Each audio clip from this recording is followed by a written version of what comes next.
মেরাজ এই কারণেই ছিল, এটা 3 ভাগে বিভক্ত বলছিলাম।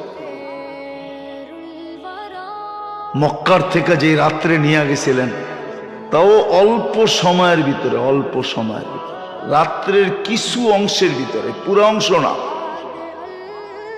আল্লাহর রসুল উম্মে হানির ঘরে রাদিয়াল্লাহু তাআলা আনহার ঘরে শায়িত ছিল। জিবরিল আলাইহিস সালাম ওইখান থেকে আয়েশা উঠাইছেন, ঘরের দরজা দিয়া ঢোকেন নাই, ছাদ ফাইটা গেছে, ওটা দিয়ে ঢুকছেন। ইঙ্গিত দিছেন কি আশ্চর্য কিছু ঘটতে চলছে, স্বাভাবিক না অস্বাভাবিক কিছু ঘটতে চলছে। স্বাভাবিক তো হলো দরজা দিয়া ঢুকা, ছাদ দিয়া ঢুকা এটা কি? প্রথমে ইঙ্গিত দিছেন অস্বাভাবিক কিছু ঘটতে চলছে। তো নিয়ে গেছেন আল্লাহ রসুল যে হাতিমে কাবা আবার ঘুমায় গেছেন,